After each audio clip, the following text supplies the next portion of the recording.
We'll go 3, 2, and. It's live on mine. There it is. Okay.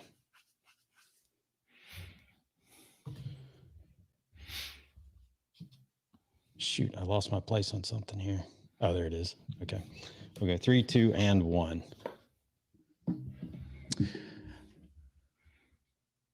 All right, well, welcome back to another episode of Persuasion by the Pint. I'm Jonathan Taylor, along with Sean McCool. Sean, today we've got a really interesting guest joining us. We're going to do kind of a deep dive into learning, the process of learning, and how to change behavior. Should be interesting. Yeah. So you were talking about this before the show. You sent me an email, and you said this guy helped somebody go from $30K in their business to $300K in their business. Mm-hmm. Yeah. Using these learning techniques, science, tricks, hacks, whatever. Yeah. Whatever. Like, I was like, that's 10X. 10X, baby.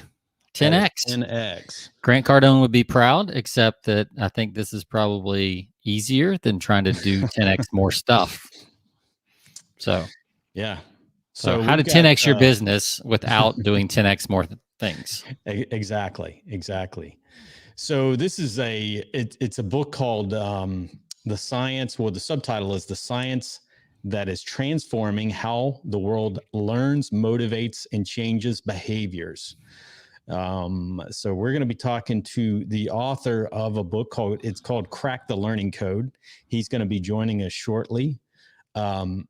Pretty hefty reading, like 700-page book, but he's going to give us the highlights of that coming up. So how many pages would a highlight of a 700-page book be? I don't know. I've just got I've got the table of contents pulled up here. Yeah. And I told him, I said, I'm just going to kind of we're probably just going to pull some of your chapter headings that sound really interesting and discuss some of those. And he's going to share some case studies from from a lot of his research. Obviously, this is a compilation of research that he's done. And as he says, and he'll tell us, this is more than a book. It's an interactive, engaging, comprehensive system that reveals a whole new approach to learning.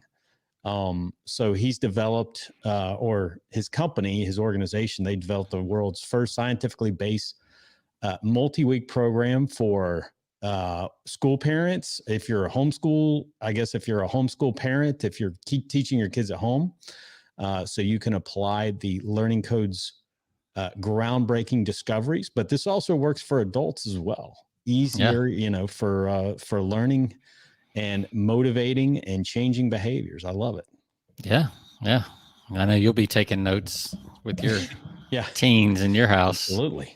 Yeah. Mine, it's too late for mine. They're already gone. So they are on their own. But I could probably use this, and I'm sure. At any age, we're all still learning. And as Sean, as we get older, man, our process for learning, it slows down a little. So we're all trying to learn some hacks along the way that we can, apply and, retain information, Absolutely. What are we talking about today? Exactly. We're talking about beer. That's it. That's okay. Mostly what we talk about. Yeah. So let's do a subtle transition to our beverage of the day. There you go. Nice transition. Nice hat, by the way. It is, as we're recording this, college football kicks off. It actually kicked off last night. Well, technically it kicked off last week, but those teams were That's right. Not worth watching. Exactly. But the JV teams played last night. Yes, that's right. A few local teams. Teams played last night. But the big game's tomorrow, so I'm excited for those. And Sean's got his shirt. He's got his game shirt on. I've got my game hat. So who will be rooting for at 7:30 tomorrow evening? Yes, for sure. Absolutely. All right, what do you have over there on your side of the world for your beverage? So as I mentioned before the show, I realize that this is a football weekend, right? Mm-hmm. And this is the opening of college football. But I do want to share one that caught my attention today at the old local establishment. This is one from our friends at Terrapin Beer Company down in Athens, Alabama. So there's some tie-in, right? Yeah, I mean, some tie-in to the game tomorrow. But no, they've got a specialty edition. This one caught my eye, a 6-pack on. It's called the Pastime Pale Ale, right? The Pastime Pale Ale. Okay. But look who's on the front, right?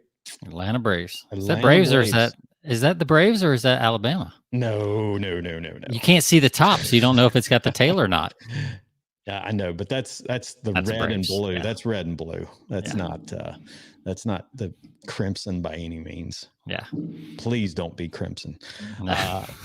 Actually I've got actually have a hat, a Braves hat. It's another Braves visor. I've worn it before, but it's a blue and it's got the A on the front. And I was walking in my neighborhood with Rachel one evening and the lady goes, is that an Alabama hat? Like, no. No. I don't think their colors are blue. Well, Alabama has the tail on the top of their A. Yeah, exactly. And it's similar if you're not. So if you're looking at just a white stitching hat and like it doesn't have the team colors really.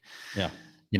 Like some of those monochrome colored hats, Exactly. It's hard to tell unless you got to look for the little girly right. A at the top. That's right.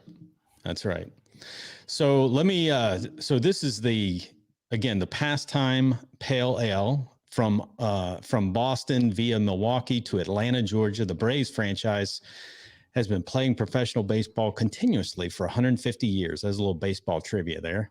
All right. And to celebrate, we have created the Pastime Pale Ale honoring this amazing milestone. Brewed with a unique blend of specialty malts plus traditional and cryo hops for a home run flavor. We encourage y'all to lift a pint and cheers to this momentous occasion. About 5.5% ABV and 33 IBUs. So it might be a little hoppy here. Yeah. Not one I would normally have picked, but considering the can that caught my attention. Gotcha. I wonder if I assume they had to pay licensing royalties and all that for that can. So. Oh, I'm sure. But sure they probably did. worth it. Probably worth the sales boost. Oh yeah, absolutely. Speaking of, we'll come back to that, but all right. So I have an Interstate Logger. So there's a lot going on with this. So there's like a koala bear or something on the cover, but it's a Texas company, 3 Nations Brewing. I could not figure out why they're called 3 Nations. I didn't go that deep in the about page, but they're up in Carrollton, Texas, outside of Dallas. And it says, are you living life in the fast lane? Take the exit and turn your pit stop into a rest stop with Interstate Logger. I mean, a lot of cliches there in that one sentence. When you're done with your day's travels, put your boots up and kick back with an easy, repeatable, and invigorating brew. Repeatable brew. That's interesting. That was made for this day. So this is a lager, so it's only 4.9%, 30 IBUs. Sure. So I did bring a backup stout or something. Oh, you got a backup on hand too, right? I do. But it's one I've had before, so nothing to talk about because we've had it before, or I've had it before. But it was down in the fridge, and I was like, you know what? 700-page book. This could take a while. Well, it's funny you say that because I just pulled out a backup too, and maybe we can talk about our backups near the tail end of the show. So. Okay. Yeah, sounds good. But I'm going to put that one off to the side because this one's a little higher ABV. So yeah. Well, this had a nice pour, nice head. A lot of these darker beers don't have a lot of head on it. So look at that. Yeah, yours has definitely got that the hoppy side. That look, that look that we're not fans of. So we'll see. The haze. I call it the hoppy haze. Yeah, the only hazy beer I like is like Sam Adams. Their go-to, their main one, whatever it's called. Yep. So, all right. Well, cheers. Smells like a lager. This one's, I can smell the Pine Sol. Yeah. Yep. You sent me that picture of the Pine Sol IPA. I thought that was perfect. Yeah, this one's definitely some Pine Sol. It's got some Pine Sol to it. I'll let you go first because I'm I'm trying to decide what a fair rating on this is. Well, I'm gonna go. So this is a lager. This would be a on the lake kind of beer. Mm-hmm. Just because it's called an Interstate Logger, you probably shouldn't drink and drive with it. Just disclaimer there. Mm-hmm. But I think it's pretty good for lager. It's better than it's much better than a Budweiser, Bud Light, any of those big brands. It's got a little something else going on. So I would give this a 4, even 4. Oh, wow. Yeah, it's good. That is good.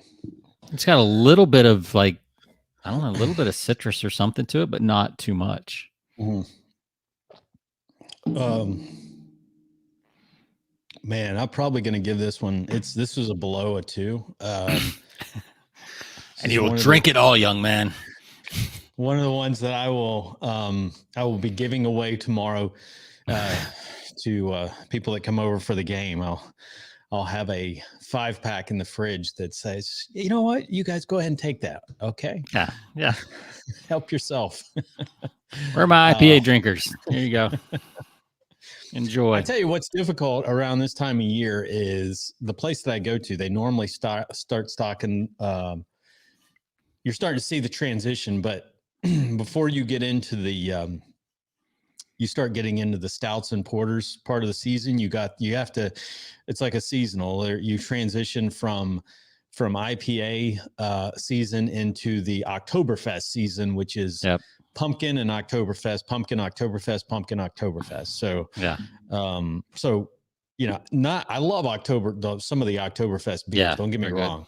Yeah. And even a few of the pumpkin, but I tell you, I'm glad when we get kind of past that phase. It's nice for a short period, and then I'm ready to get into some of the porters and stuff. Yeah, I love some of the Christmas porters that come out at least around here with with some of the other spices that are not pumpkin. Yep, that's pretty good. So. Absolutely. All right. Well, our green room is empty. Yes, he should be coming on shortly. For those of you watching live, which is... Let me check the email in case he's had any difficulty. I had to send him the StreamYard link like 2 or 3 times. It kept going into his, I think in his spam folder. So let me send him a quick email just to make sure he's not having any problems.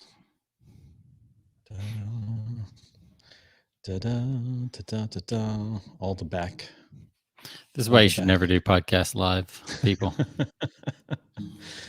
All right, let's see. This is why people record podcasts. That is exactly right. But you can edit after the fact. It's just streaming live. It's not like it's on the old iTunes and Stitchers and iHeartRadio and everywhere else fine podcasts are sold. So let's see. While I'm emailing him, do you have his book pulled up on an Amazon? Yes. Page? Can you kind of give us maybe an overview so we'll kind of void out the introduction when he comes on? Yeah, I can read the back cover. Just read the back cover. There you go. All right. So this is J.W. Wilson is the author. Discover the new scientific approach that is transforming how the world learns. Based on over 30 years of research, Cracking the Learning Code is a disruptive book that will forever transform the world's beliefs about how we learn, motivate, and change behaviors. This book is 700 plus pages of the most comprehensive learning reference available. It unravels the mystery behind how we actually learn and change. It is also designed so you can use a more scientific-based approach to reach your goals and live the life of your dreams. This easy-to-read book uses a unique approach. Once a broader view of a topic is presented, you will see these icons. It's got little pictures of icons. Here you can choose to either skip to the next topic or read deeper to gain a more in-depth view. That's cool. This way you can learn at your own pace and continue to refer to this book as your ultimate learning guide. And this dude, I got to tell you, like, he has more high-end endorsements on the cover and in the first few pages of this book. Like, he's got some serious testimonials here from a lot of different people. So pretty impressive stuff. And like, I just flipped through the index and it's like, man, there's a lot of, this is a textbook. Robert Kawasaki. What is it? Robert Kawasaki? Am I pronouncing that right? Kiyosaki. Kawasaki is the motorcycle, I think. That's right. Close. The rich dad, poor dad guy, right? Yeah, Daniel Levin, Kim Kiyosaki. Yeah, there's a lot of cool people on there. So, yeah, I'm some of the contents. Well, I'm not going to get into those. We'll wait just a minute. I like that I'm curious to see what he's found that is different from what he says about how we've been taught to learn versus like this new thing. Yeah, right. And I like the chapter 8. Like, that really resonates with me. It says there are 7.5 billion types of intelligence, which means everybody has their own intelligences. I assume that's what that means. I really like that. That resonates with me because I feel like I'm pretty unique in the way I learn and have to take in information and all that kind of stuff. Should we call him? Let's call him. Yeah. Let's call him and see. I don't know. Hopefully he didn't forget. That might be a first. Well, then we'll just have to. He's one of those like absent-minded professors. Yeah. All right, here we go. A beautiful mind.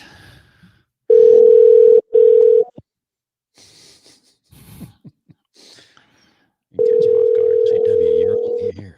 Reminds me we got to bring back the prank calls. That's right.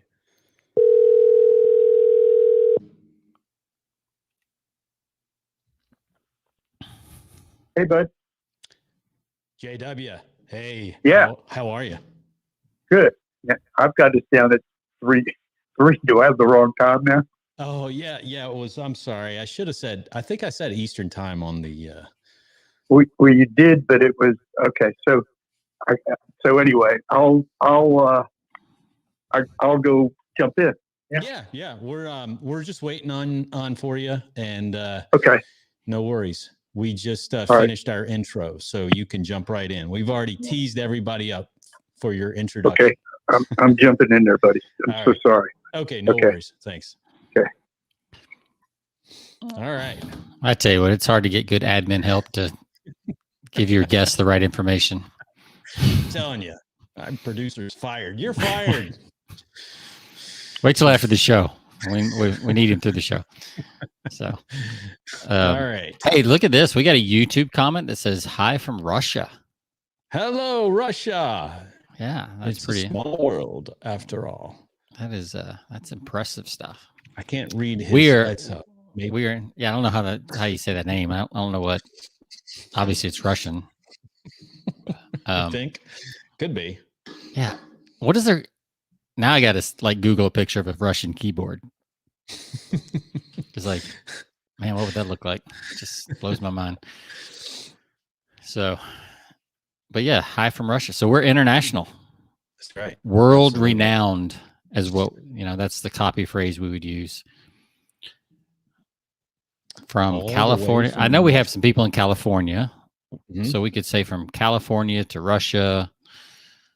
Like, yeah, we'll have to do a roll call. Our recent guest was from the Philippines like a couple weeks ago. Yeah. So we are we're worldwide, baby. Just like Pitbull.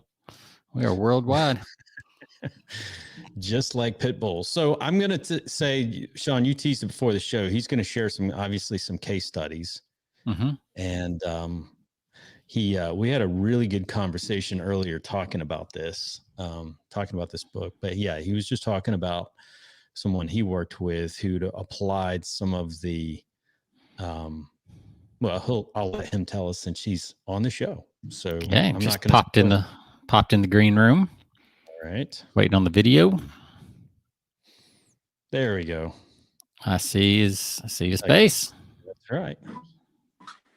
JW, how are you? Hey, buddy, it's good to talk to you guys. How are you? We're good. I'm good. Thanks for coming on with us today. I'm in my buddy's studio here with video stuff, so I got a little wrapped up in it. So, Are you on a Wi-Fi signal? Yeah, you're breaking up quite a bit. I'm wondering if you're on a Wi-Fi. Let's see. I'll get up. You sound like a robot. Well, to write 700 pages, you might need to be a robot. I don't know. What's your passcode, buddy? Hold on, let me try to get in here. Okay. Sorry. Worst case scenario, we can dial you in via phone. David, 1477. Hold on, let me just get the passcode here. What is it? Capital D, David.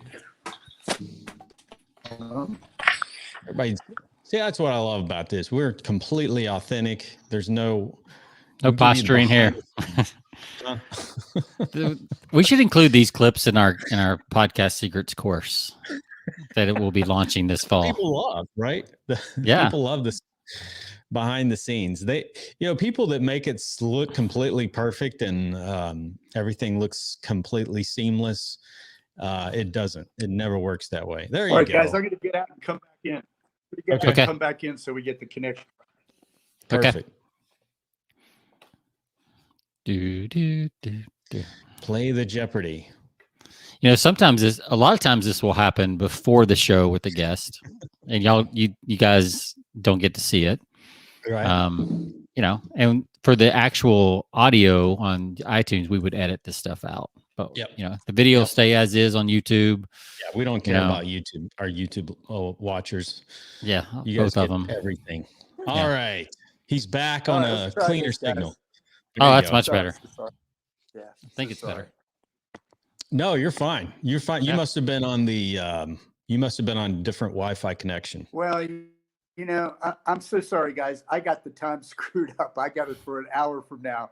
So I usually check all this stuff beforehand, but I'm over at my partner's studio, his video studio. Oh, cool. So anyway, Awesome. We're all good now. Yeah. Fantastic. So I apologize. No problem. And we were just telling them. Say, it's not what happens. It's how we respond to what happens. It makes a difference. Always. Absolutely. So, like I said, we get our guests get this, our listeners and viewers get to see like real life behind the scenes, what it takes to do a podcast. Like sometimes it's not perfect. That's right. So, something we could learn from that, I'm sure. No, it isn't. It isn't. Yeah. So we've hyped you up enough with you not being here. So we're going to let you go jump right in and tell us a little bit about your background before we kind of dig into some of this enormous encyclopedia that you've put together. And we're going to touch on a lot of that, but I want you to kind of share your background before we start. Yeah. So it's interesting. My background is very similar to both you guys. I started really in media business in Madison Avenue back in the 70s. It was definitely the Mad Men days when I was there. And very well. And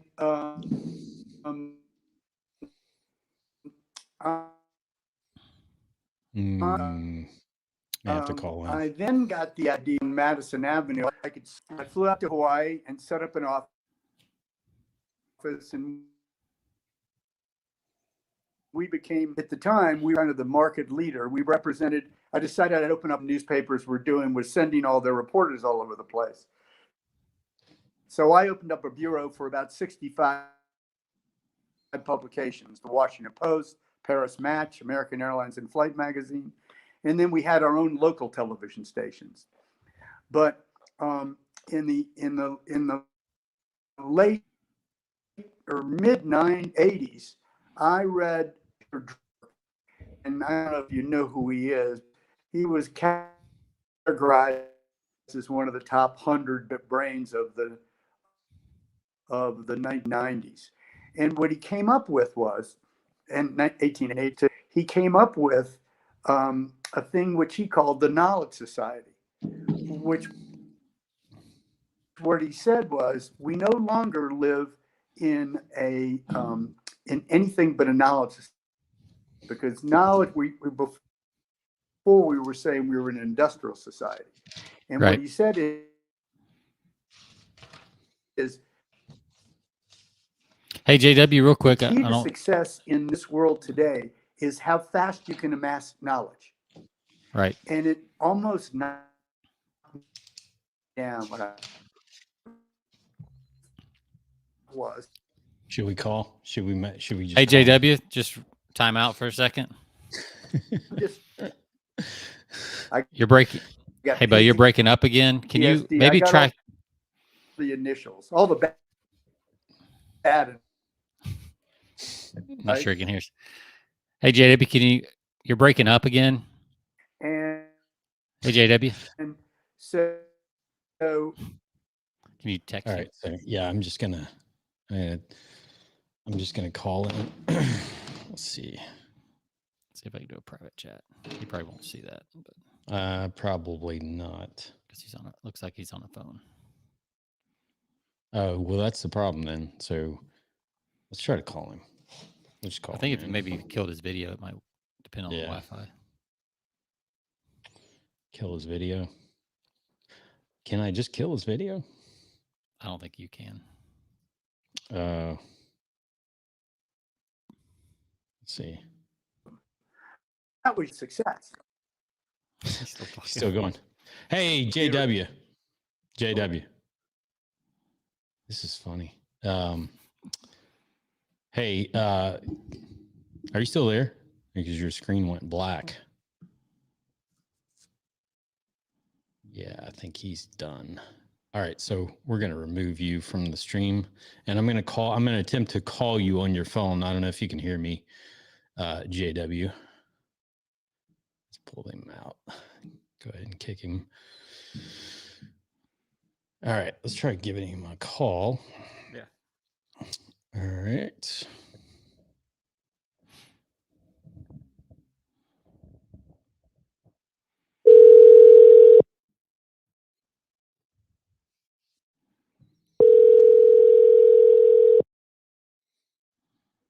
We have one very loyal watcher on the.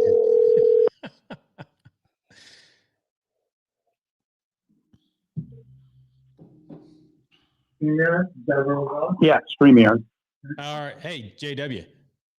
Jeebus, I'm so sorry, Jonathan. Hey, no worries. Hey, if it's okay with you, we're just gonna roll like this with the you on the phone instead, because I think for whatever reason your signal's not very strong. I don't know what's going on. It's always worked here before. Now, do you want me to try to get on with my computer or not?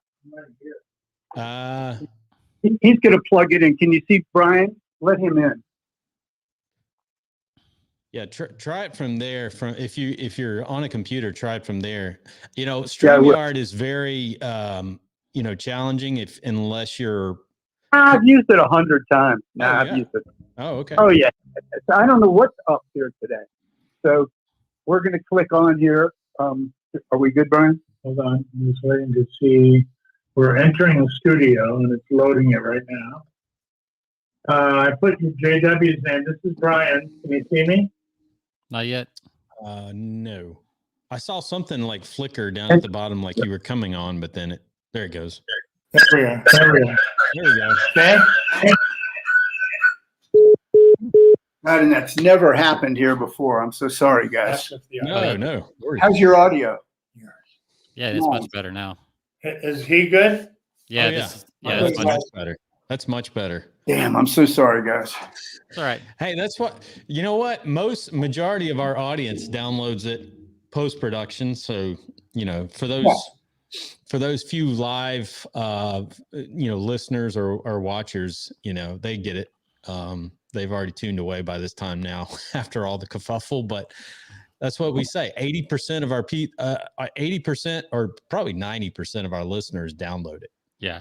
I So they'll like, hear, I like the way you guys roll. This is good. Yeah. yeah. We don't get flustered by much. That's good. I like that. That's the I think that's the military training in both of us. Like, hurry up and wait.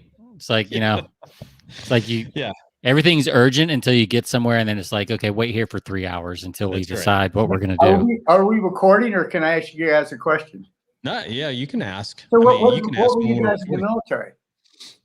when We're both. Well, what were you doing? Oh, yeah. Go ahead, Sean. I was in the old guard in DC, so I was technically infantry in the Army, but I was in the old guard up at Arlington Cemetery. We did all the I know where that is. Yeah, we did all the cemetery, all the funerals for Arlington, and then we did all the things around DC for tourist events and things like that. It was kind of it was half the funerals and half like it was a giant.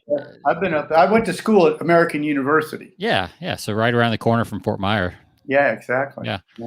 Yeah. And then Jonathan was much more I was traditional I was Army in reconnaissance. I was in a 19, what they call a 19 Delta, which is we did a lot of reconnaissance work before battles. That's what we always trained, is doing recon work on the enemy and stuff like that. So cool, great. And we were both in and out during peacetime in the 90s. So, great. Well, the closest I got was military school, which they threw me out of. I quit. I was actually at North Georgia College in Dahlonega, Georgia. Oh, were you? And for about 2 quarters, and I was like, this is not for me. And then still ended up full-time military after that, but that was much easier than military school. I went to Stanton Military Academy, and the guide arm there was Patton's son. Oh wow. Which was pretty cool. Yeah. That'd be hard for him to live up to. Oh my God, the poor guy. I mean, that was, that was in the 60s. That was only 20 years after the war. Right. So he was a big name, let me tell you. Yeah, that poor guy. Thank God nobody knew who I was. Well, let's pick up. So we introduced you earlier. We'll splice all that together with the editing. You were giving us a little bit about your background. You can kind of tighten that up, and you were talking about you had some experience on Madison Avenue and. Why don't you start at the top, because you were, even when we could hear you, you were kind of in and out. So if you would started like at the very beginning, like I'll just repeat the question. Yeah. So I mean, what you guys are asking is, how did I end up getting here where I am today, doing all this crazy research that took us 35 years?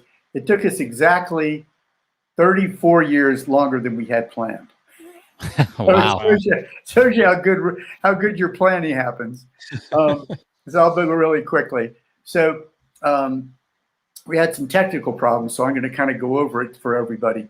But what happened was, this is really back in the early 1980s. I read a book by Peter Drucker where he talked about the Knowledge Society. What he said, we're no longer in an industrial society, we're in a knowledge society. Right. So what does that mean? Well, what that meant was that the new asset was knowledge. But what I recognized at the time was the systems we were using to get the knowledge didn't work. And the reason I knew is I ran, like we represented, I think 40 or 50 65 publications worldwide, I guess. Like the Washington Post, the Paris Match, the New Zealand Herald. We also had a couple of TV stations, Japanese and English, in partnership with Time Warner. And so we were always working with the marketplace. And what I found was, some ads would work and some ads wouldn't. You guys know, as copywriters and ad guys, you put something up and you hit a home run and you do the next thing, same thing 4 weeks later. Damn, what the hell happened, right? Yeah. And so what I saw, now I was really, in advertising. I was in marketing. I started on Madison Avenue and then flew over to Hawaii. And so what we found was that the systems that we were using to get people to change their behaviors and to buy something was all driven by neurobiology. It wasn't, I mean, this sounds pretty crazy back then, but what I saw was that what was happening to get people to take action, even at the time we knew this, we had to increase algorithms of dopamine, serotonin, norepinephrine. And nobody had ever looked at the chemical underpinnings of how we get someone to do something in marketing branding. Now, there are some people out there that talk about, here's what you need to do, blah, blah, blah. But I don't know how much time they've spent in marketing and branding or how much time they've spent in the research. And so, as I was saying before, I was going to try to do this all in a year. But as we started unwinding it, we started looking at the genes that cause learning. There's 6,000 of them. Then we had to look at the neurological structures, then the neurochemical systems. Then we had to look at quantum physics because the brain works off of quantum principles. Then we had to go to chaos and complexity theory because the brain works off of that too. So what started off as a simple idea turned into a kind of an odyssey that took 35 years that we're releasing the first book now called Cracking the Learning Code to the whole world. And people in your industry, if you want to see how to change people's behaviors, this is kind of the opus. This is the primary document that we've done really pretty simply. We've written it so any schmo can read it. You read the first 3 chapters, and then you only have to read the first 5 pages of the next chapters, and then you can go deeper if you want. Sure. That's pretty cool. Yeah, I was reading the back of the book before you came on, and the fact that you've got that reminds me of what was it, the Dummies series books where you could kind of go deeper and had the icons for different things. I mean, I love those kind of books. Super helpful. Me too. Yeah, and what we found was really, this is fascinating. We have this concept that learning is an event. You read a book, you go to a webinar, you memorize something, you take a test. That is all event-based learning. Mm-hmm. You went to a great webinar 5 webinars ago, and I bet you right now you can't tell me 3 things that were in that webinar. I wouldn't even tell you what the webinar was 5 webinars ago. Yeah. So that's because these are events. They happen. And Okay. and what happens is working memory after about 3 to 7 minutes, even this one, people will get some good ideas. We'd like to have them get the book and go to our website, thelearningcode.com, and see what we're doing in videos, and how they can use it in their life. But what we find is that when we have event-based learning, like our whole school system is based on, and even our corporate training, I ran one of the country's largest training companies in finance back in the day, called the accounting game. And what happens is in working memory, once it fills up after about 3 to 7 minutes, if you don't do something to let it go back to long-term memory where structural change is, in front is chemical change. You'll remember some of what's going on in this conversation. But what sticks is in your long-term memory and the physical changes behind your ear and what's called the rear associative area. And we don't develop any of our online programs or any of our really learning programs to create the structural change that totally changes. There's no behavior change. There's no learning. There's no memory without that structural change. So you're saying there's this event-based learning. So what is the new type of learning then? It's a good question. It's really pretty simple. What do you remember? Your last history class or your first kiss? It depends. First kiss.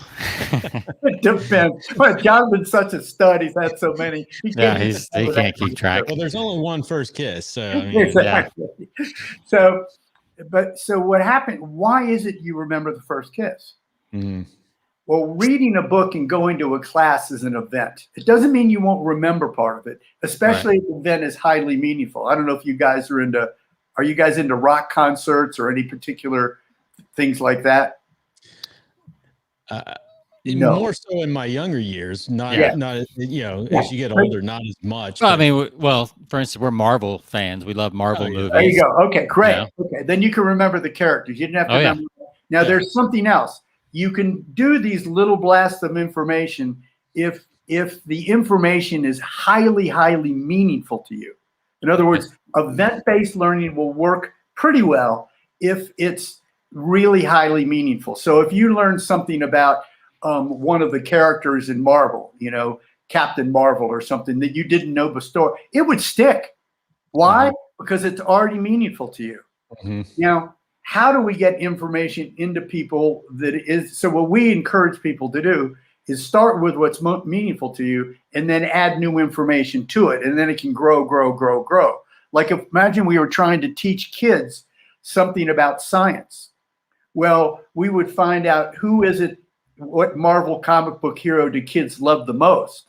And then we would, because we know that individual is already in their brain wired, right? It's already, what you remember and what you connect to are made out of fats and proteins. These are neurons and synapses. These are the things between neurons, the connections between neurons and the neurons themselves. And it's like thick cheddar cheese. And when something is meaningful to you already, that cheese, that thick gooey stuff, those proteins and enzymes, that cheddar cheese-like stuff begins to act like a magnet. I'm using a lot of metaphors here, and attract information that resonates with it. Okay. So this is why you can remember things. I mean, you guys are into copywriting, you're into advertising. There's a lot of things that you guys learn there that will allow you to remember it without having to memorize it, without having to do anything. Now, so there's meaning first, but to answer your question, John, to answer your question, really learning is a process, not an event. It's the same way that seeds become flowers, coal becomes diamond, and caterpillars become butterflies. It goes through a process. We've deluded ourselves that you can learn through event-based learning. Meaning you can go to a class and you're going to spend an hour and then 3 days later or a month later, you're going to change from what you heard. It just doesn't work, because what we found is information alone, and this is really important, doesn't cause transformation. What does? Well, what does is, if information alone worked, nobody'd be fat. Because 70% of us all know calories make you fat, yet 70% of us are overweight. It did no good at all. Yeah. So what we found at the Institute is, how do we change the structures? Well, we change the structures through a process like caterpillars to butterflies. And we found, this is kind of heavy stuff for the first call we're having with one another, but there's 4 stages: information, action, feedback, incubation. So, Jonathan, when you were a kid, your mother said, "Don't touch the stove." What did you do? Touch the stove. We all do it. It's like this idea that words are going to work is crazy, right? Yeah. So as a little human being, you went over, either your mother said, "Don't touch the stove," or because it's hot. That's how you got the information. Or you walked past it. And then you went, "Oh, it's hot." Then your biology literally forces you to reach out and touch the stove. So that's action. So first is information, then there's action, then you get feedback, right? The feedback was what, Jonathan?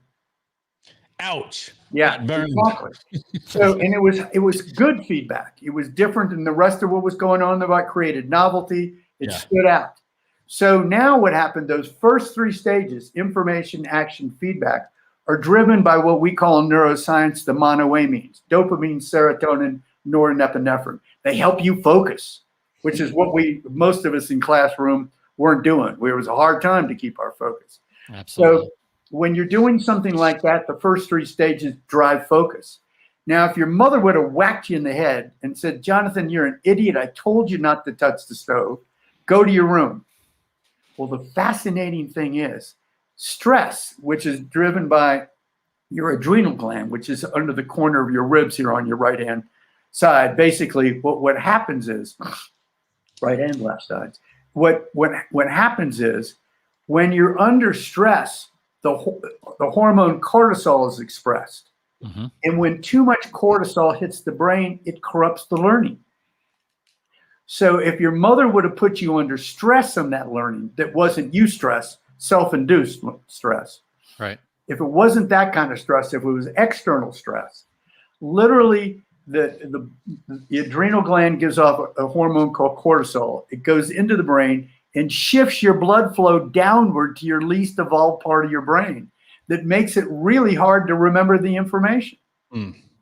This is why, I don't know if you've seen this before, that eyewitness accounts are so wrong. because people are watching the eyewitness accounts of an accident or a crime, their stress hormone is go through the roof, so their memory is corrupted. Right. So literally, we have an educational system based on making you take a test on what you memorized to raise stress hormone that corrupts the freaking learning. Right. Well, because we don't understand the process. I'll give you case in point. I've got 2 teenagers, and they both have different learning styles. Right. One of them, the youngest, he's like a sponge. He absorbs everything. So sometimes I think he's got a photographic memory, but the oldest, is not. He has a very difficult. He's more of a creative person. So he was stressed out last year because he was in a Spanish class. And it reminds me what you talk about with the stress and the cortisol levels, because his whole focus was on not getting called on by the teacher because he struggled. And when the teacher would call on him, it was stressful. She would like call on him and then ask him questions in Spanish.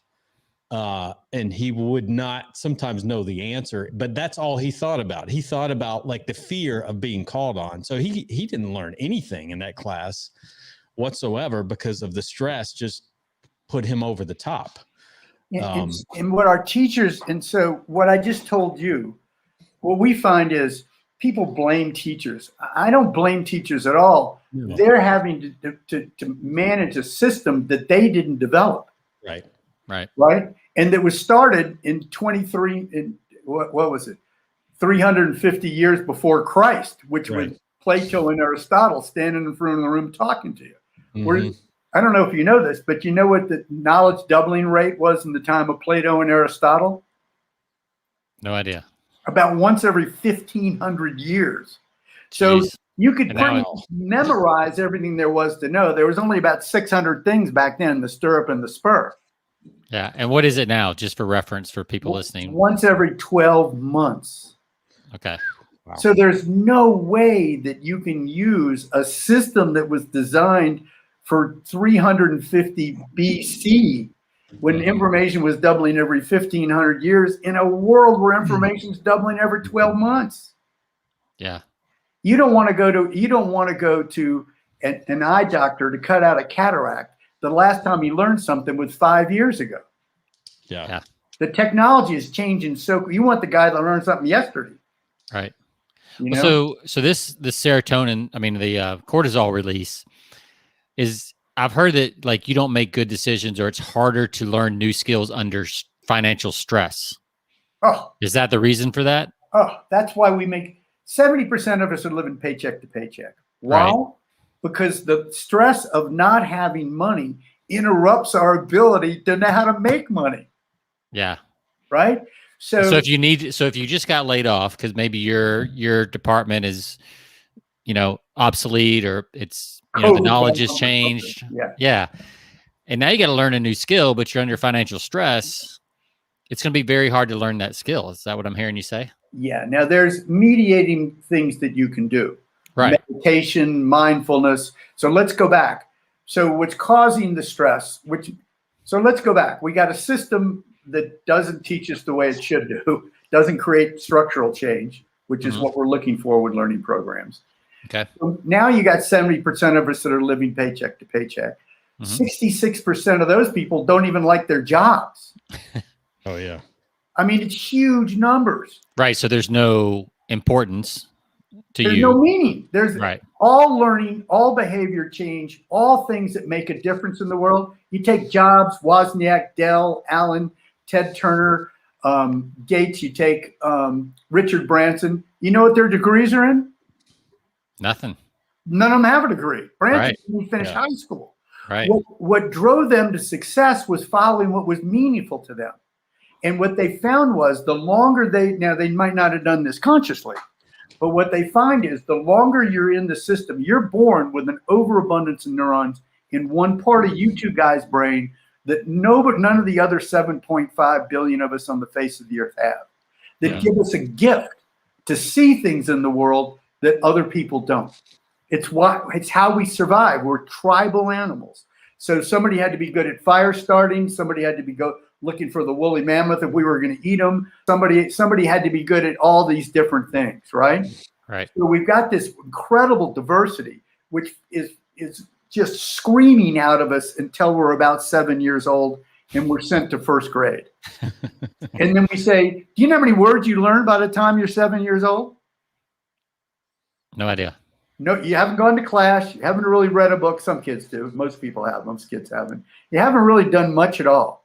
You've learned between, depending on how rich your environment is with words, you've learned between 30 and 100,000 words from the age of 2 till about 6 in 4 years. How did you do that? Because those structures that dictated what was meaningful to you, whether it was music or whether it was Legos or whether it was soldiers, whatever it is you went to, it was driving you to get more, learn more words so you could get more of what was already meaningful to you, that stimulated that gift, that upped your dopamine, your endorphins, your GABA. It just made your life so much happier. So now you're learning all these words without doing anything. You're just chasing what's meaningful to you. And now we say, no, Jonathan, you sit in that chair for the next 15 years. You don't move. We're going to tell you what to learn and what to know. And we're going to tell you probably what you should be when you grow up. Oh, yeah. That's I'm having flashbacks. It's true. It's rough. PTSD going on here. It's rough. It's very, and guys, I can't tell you, even for the A students, valedictorians, their levels of depression and anxiety are much higher than us because they fit the school system. But when they went in the real world, nobody cared how much they could memorize. Yeah. Yeah. I mean, yeah, it's like, yeah, and especially in today's world, because you can look anything up in 2 seconds. Like you don't need to know how to you don't need to memorize. No, yeah, and the problem is what you memorize, very little of it sticks. Right. There's a lot of effort, a lot of energy expended to try to memorize. I mean, not just from a traditional school standpoint, but like you said, if traditional learning worked, you'd have less people going, or you'd have thinner people or richer people. You have like people. It would all work. It's like it's like people are continually going to seminars, conferences, workshops. I mean, I know people that are literally perpetual. I mean, they're always at like the latest events on learning new things, and there's nothing wrong with that. But it's like, well, what happens is here's the problem. Sometimes it's the same information, but it's just regurgitated in a different way, so and it just gets, we call it neural knockout. If you don't give that information in working memory time to be selected back here to long-term memory, the next information just knocks it out. On our website there, I explained it there's a section for videos called The Noble Cause.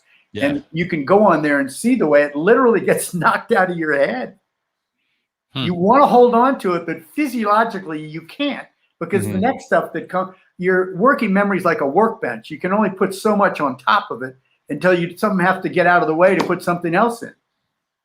So if you keep knocking stuff out before you let it go back, you're in trouble. You can't remember it. So let's say, for example, let's use copywriting as an example. A lot of people that listen, at least want to know about that. If I read a book on copywriting and I'm under stress because I'm trying to get better at it, I'm not going to retain much. But what little I retain, if I don't figure out how to shift it to the back of my brain, which I hope we'll get to in just a minute, like the next cut, I'm going to feel like I still need more because I didn't really pick up that much. Exactly. And when I try to learn the next thing, it's actually going to knock the last thing I learned out. Is that what you're saying? Exactly. That explains so much of my life. Me too. Listen, I graduated summa cum laude in criminology from American University, right? And I had to study constitutional law. You know what I remembered? I remembered how to find the bad guy, how to profile. I knew all that. Constitutional law, I don't remember one thing, right? And I graduated summa cum laude. Yeah. I just memorized it. It's gone, right? Yeah. But all that other stuff was meaningful to me. And really why it was meaningful is what I'm doing now in a way is detective work. Yeah. Uncovering how the brain works. Yeah. So there was a match there that I wasn't aware of. But to answer your question, Sean, that is what we do is event-based learning is going to knock it out after 7 minutes. So we've developed the first online programs in the world that don't go over 3 to 7 minutes long. And then what we do is, remember those 4 stages: information, action, feedback. The last stage is incubation. If your mother would have left you alone when you touched the hot stove and not screamed at you, your brain would have dropped into what's called slow wave states. These are theta and delta. You might have heard of them. They're wave states that go anywhere from as slow as half a cycle a second to 2 or 3 or 4 or 5 cycles a second. Right. Alpha is probably the best known at about 7 cycles a second. But your brain has to drop into those relaxed states in order to suck the information from working memory, which is electrochemical, into structural change. So we've developed the first online programs in the world where we may tell you about the program information in the first 3 days, maybe 15, 20 minutes long. But then when you start doing the actions, we only have you watch it for 3 to 7 minutes. And then we have you do something in the real world for 3 to 7 minutes that changes the structures. Literally changes the structure. So can you give us an example of what that might be? Well, it would just be, we can go back to your touching the stove. I can go to other stuff too. But so after you touch the stove, since your mom left you alone, you wandered away, all of a sudden your brain broke into spindles of these alpha, theta, delta waveforms and literally integrated the information into structural change if your biology think you needed to know it. And for burning your hand, you needed to know it. Right. So to come back to your question, Sean, so how does this work in the real world? What we do is we are like, this first thing that we're releasing is cracking the learning code for homeschool parents.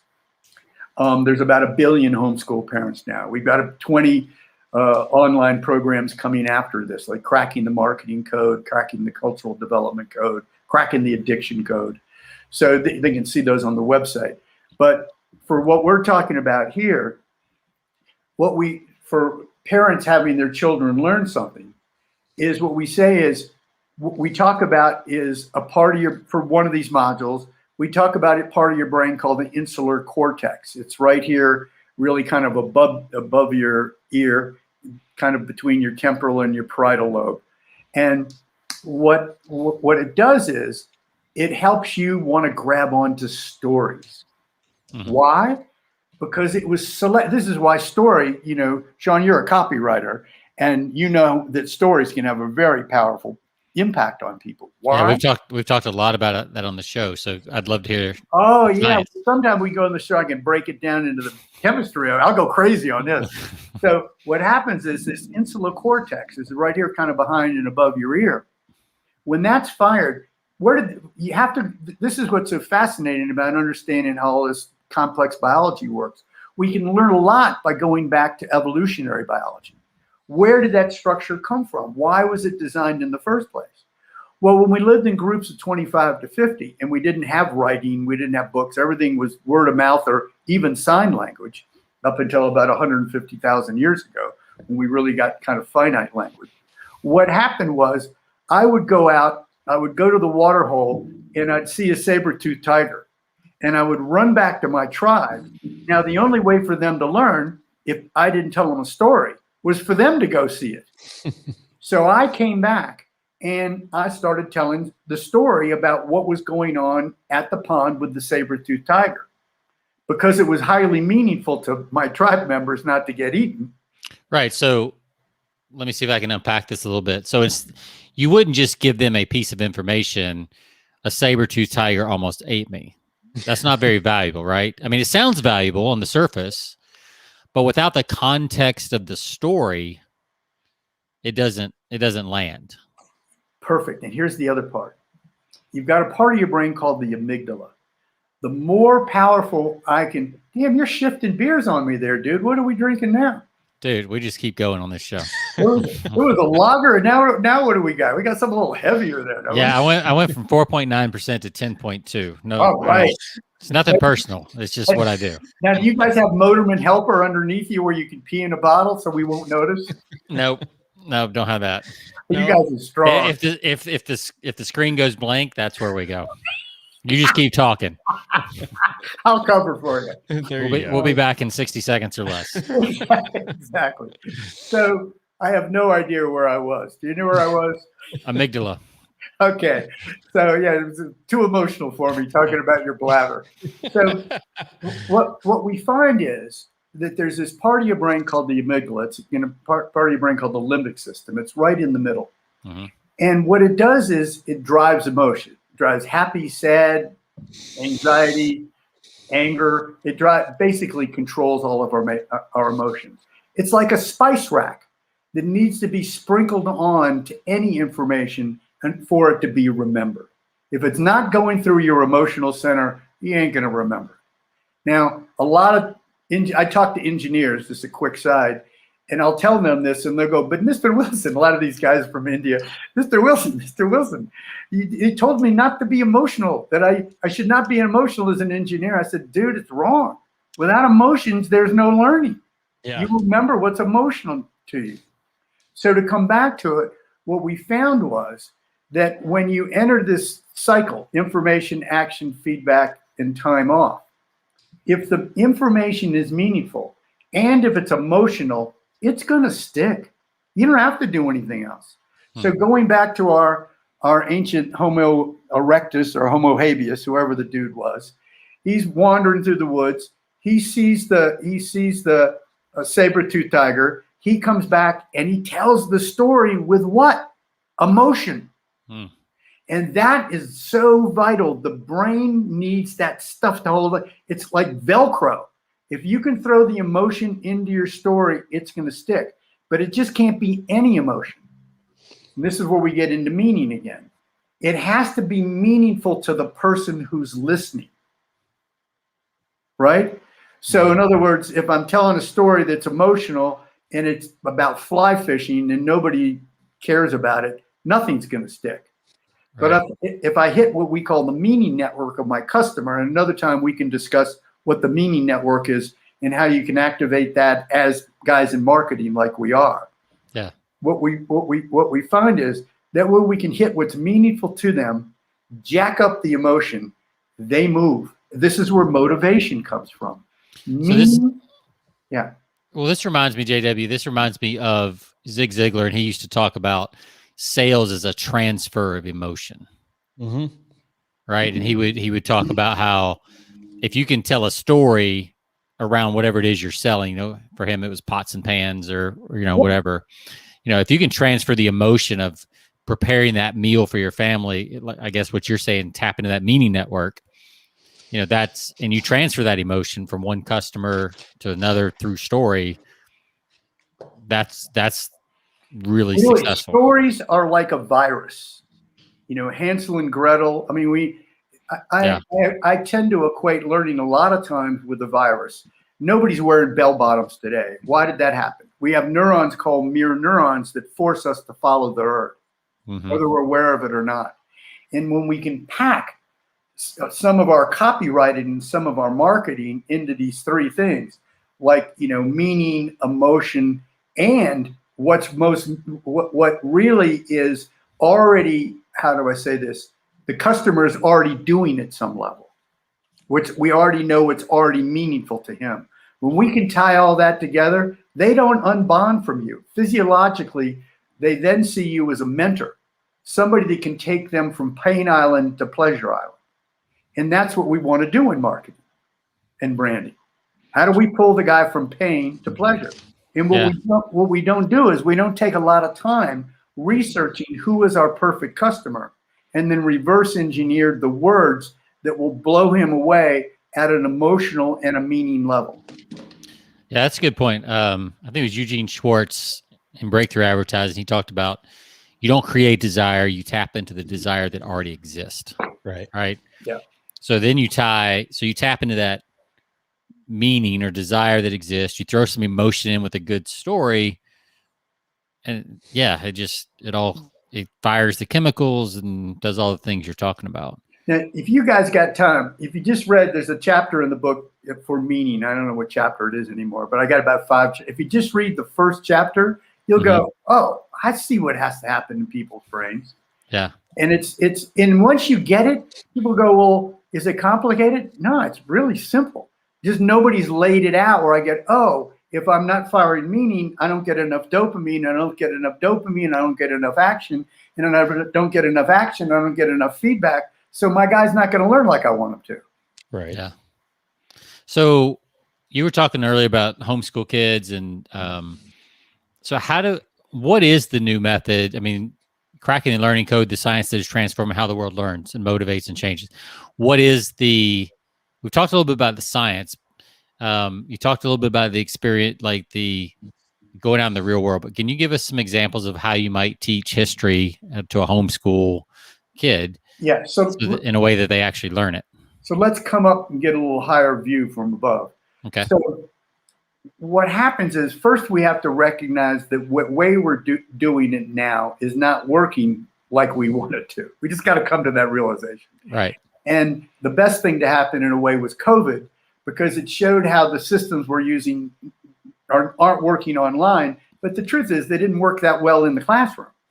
Yeah. You know, think of all that crap we forgot.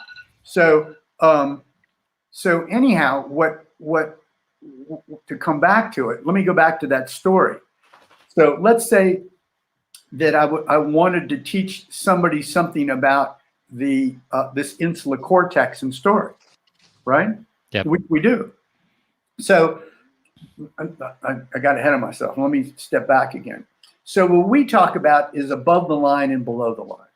Below the line is everything the school system does now. They give you tests, they make you read books, there's a curriculum, you know, there's laws that you have to comply with, there's things that you have to do below the line. We're not that kind of company. We call ourselves an above the line company. What we do is we deal with your mindset before you do anything below the line. So the problem is we can't deal with anybody's mindset by saying, here's what you need to do to get kids to learn in a 700-page book, right? It's not going to work, right? Right. Now you'll get some great stuff from it, and you'll go, oh, let's do this. I mean, there's 1,400 footnotes. There's a lot of things that'll help you figure out what to do. But the most important part is, how do we get masses to change?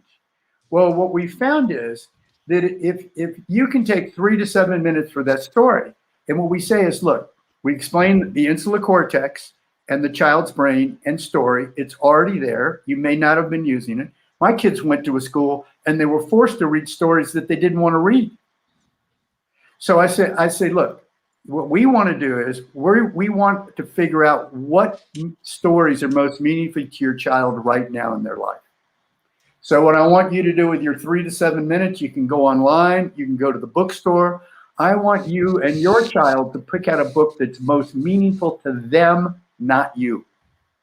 And I don't care whether it's Avengers, whether it's Star Wars, whatever it might be. Mm-hmm. And then I want you to go with, and this really helps for kids that didn't. My son was almost 11 before he read. I was 13. I'm so dyslexic. Wow. So yeah. So the school kept forcing him to read books. I got him a book that he liked to read. And within 4 months, he had jumped 3 grades in reading on meaning. And so you go out, you find the book with your child, and then you bring it back, and then you start having discussions about why he loves that book, what's important about it. Just go a little deeper. We call it peeling the onion. And as you start feeling more, let's say it's Star Wars, right? And then when I know what is meaningful to my child in this kind of story arena, because it's all really connected, it'll be what we call holographic. He'll have whatever he says about that story will also be important in other parts of his life. What we would do is say, okay, now let's say it was a Star Wars story, or use Star Wars. So how does a lightsaber work?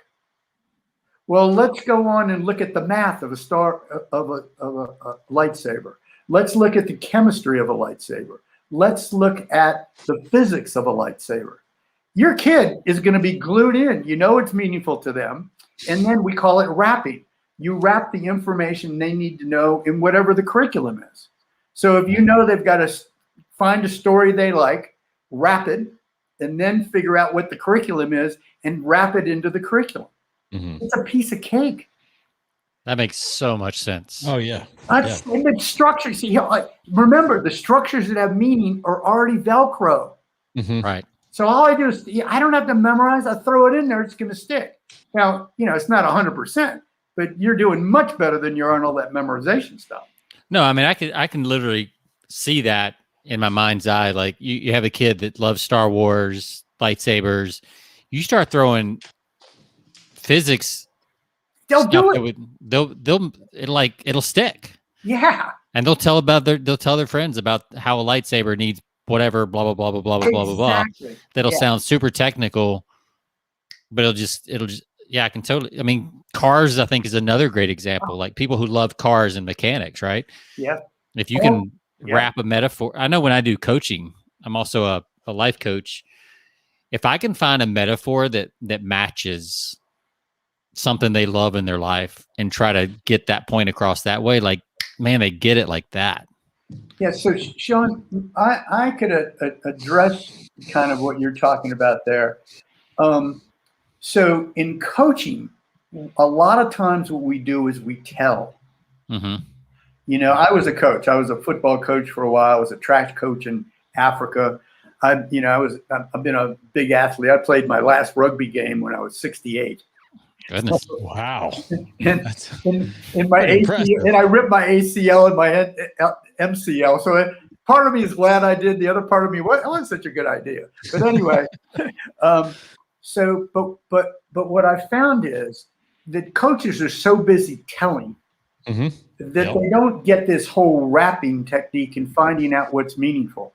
I was just looking at a coach who was having problems with a kid, and not once did he ask the kid why he wanted to be a great football player. Because that's what's driving the child, right? Right. And then we start, once I understand why, and here's the fascinating thing. We call it peeling the onion. We might say, why do you want to be rich when you're a coach? So we say, okay, I can help people get rich because everybody wants to get rich. But really, the question is, what's under it? Again, peel the onion. Why do you want to be rich? Now, for somebody, they may say, because I want to have a big house. Somebody else may say the same thing. But let's say person A says, I want to have a big house because I need to be safe because I was abused when I was a kid. And the stronger my walls are, the safer I feel and the better work I can do. Okay. The other guy may say is because it makes me look good and I can pick up a lot of chicks when I have a really good house. Yeah. Now it makes a difference, right? Absolutely. And then what you want to do is you want to peel even more. Why do you want to be safe? And then why do you want to have more chicks in your life? Right? Yeah. When we can get granular like that, then, and Sean, you're a copy dude. When we refine our copy, we can be so much more pinpointed because we took the time. In the old days, we called them focus groups. Now you can just go on the web and practically pull off what's important to people. Right. And so once we understand what is most meaningful to our customer at this peeled onion level, not just money, not just wealth, not a big car, but the why underneath it, holy moly. Yeah. You'll start to see people move. Like Jonathan spoke to me the other day about a woman that we helped that had a very nice social media company. Within 18 months, her business increased over 1,000%. Yeah. How did that happen? Because she crafted her message to meet the mindset of her customer. Of what was we teased that, so you gotta give us a little more detail on that. Yeah. I want you to. Yeah, so she's great. So Ann Gray, what I did was to do this. I didn't want to just hire people that knew how to market on the web. I developed a few businesses that were leaders in their field on the web, in the veterinary business and health business. And I wanted people that resonated with this information, but that were avid learners. So I've got about 7 people that help do marketing. I went and spent time with each one of them to say how they could apply it to their business, because applying it to somebody else's business, you don't have a meaning network for that. You may like me, but you'd rather apply it to your business, right? So you can see returns right away. Yep. So I went and sat down with all of them, spent 3 or 4 days, flew out around the world. And with Ann, she's social media. She had about, I forget, she was doing about 30,000 a year. Are you familiar with the cash flow quadrant that Kiyosaki talks about? Yes. Yeah, big time. So for everybody here, it's kind of a square. Up one side is employee, down here is self-employed. Up here is entrepreneur, and down here is investor. Right. Well, in my world, where you make money is the entrepreneur, because that's the only place you got leverage. On the right side, you got leverage too as an investor. On the left side, there's just your sweat equity. There's just your time.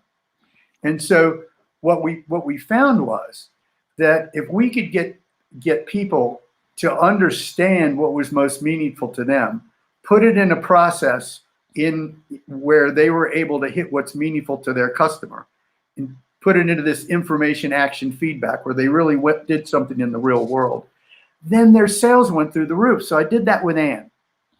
And I said, okay, what do you want to do? She was on Upwork, blah, blah, blah. I said, okay, let's go through what's most meaningful to you, what's most meaningful to your customer, and go to peel the onion really deep, because money's important to you, and something else is. She's very religious. She's God-driven. And so we got down to, God relationship to her. Then we went to her customers, found what was meaningful to them. Then we circled the words in the copy that matched. And she did. I had her take 10 days or 3 weeks to do this. I don't want people to rush. I want them to be in alpha state, these slower wave states. I had to put it in her phone or write it by her bed or in her bathroom, wherever she was. Just keep writing it down. Yep. We refined it, and then we rebranded her using that. We put her on Upwork, and now she's in the top 1% of all people on Upwork, and she's doing over $250,000 this year. Wow. Just like that. Yeah. And really, it's not magic. All she did was take what was meaningful to her, what was most meaningful to her customers, and use a little of the science to tie it together. And she's probably working, less, or maybe there's a lot Easier. less stress. Well, I'd like to say, not working less. Here's the problem. I got really good with her in the marketing stuff. Now we've got to get into the internal which she and I are doing now, matter of fact. The internal operations, so her existing systems can handle the stress. She just picked up 4 new clients today. So the existing system, we're putting in the policies, the procedures, and all of those things. And more importantly, who you hire. You have to hire people that resonate with your mission. Yeah, that makes a lot of sense. And resonate with your meaning.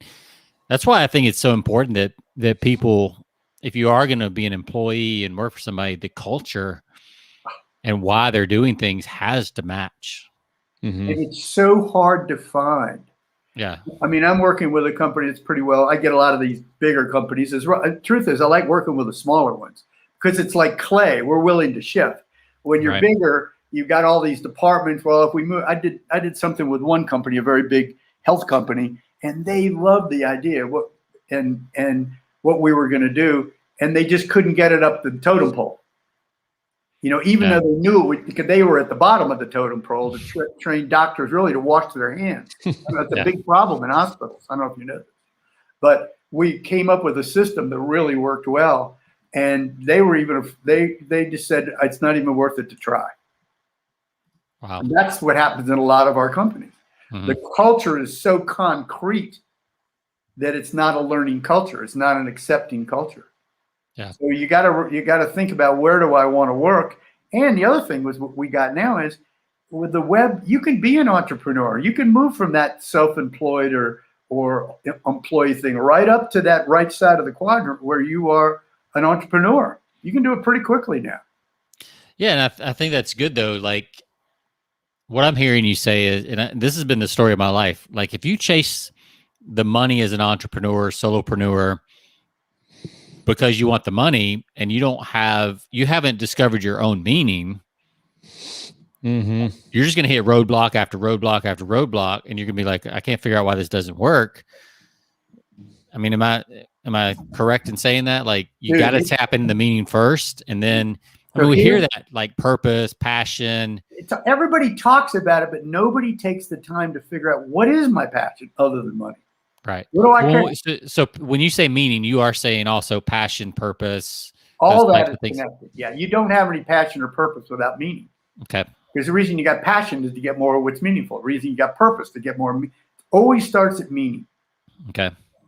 So how do you crack that? I mean, I know you said you had a couple of chapters on that, but for the listeners, yeah. So what can they do to really, because it sounds like everything you're talking about revolves around your meaning, and then you can link it to. So let me just go back. How much time do we have so I don't riff off in the wrong direction here? We're good. We had a pretty sizable technical delay in the middle, so when we splice this together, that was me. I think we'll be fine. I think I get the award for screw up technical. We can blame it on the internet. That's too big. That's too right. big to argue with. Yeah. So the question you just asked me was, how do you find your own meaning? Yeah. So first of all, you have to recognize that you don't know. Okay. Right? It's awareness.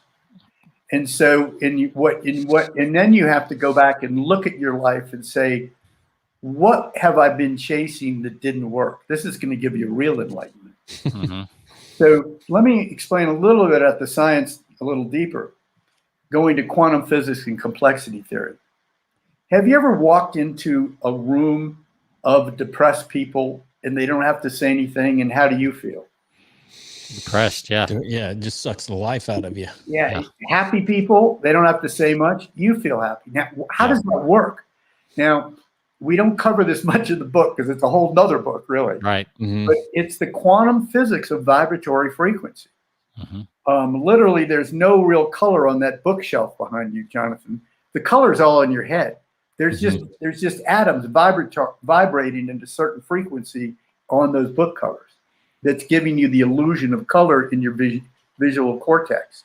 So really, all we're doing is walking through daily vibratory frequency. Not only other vibratory frequencies, and this is why I want to live by the ocean. I want to live by the mountain. We got different vibratory frequencies, right? That resonate with different tonality. And so what we found was that if I can hold on to a belief that is purposefully mine at a deep level, I literally start to act like an antenna.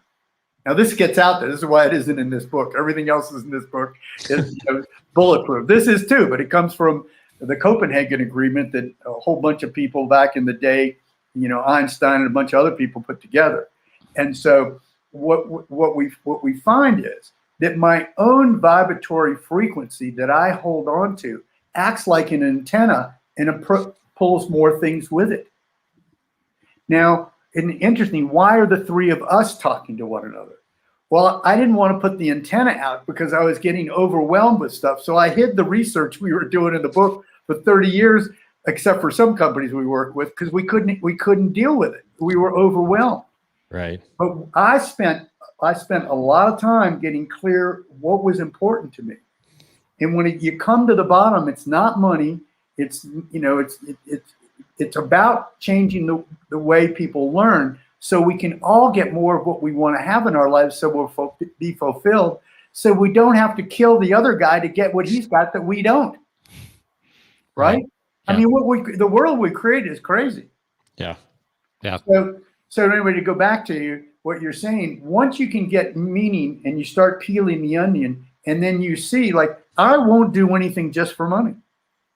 Now, trust me, back in the day, I did everything for money. Sure. Yeah. And now my life is the people I'm attracting, but what I'm doing is it's leading to money. Right. Right. Right. So I'm very clear on who I want to work with, who I want to be with. I mean, at some level, I'd work, I want to work with obviously everybody. You can't do that. But the people that show up in my life, I trust the universe at the moment, and I just go with them, see what happens. And so far, it's been wonderful.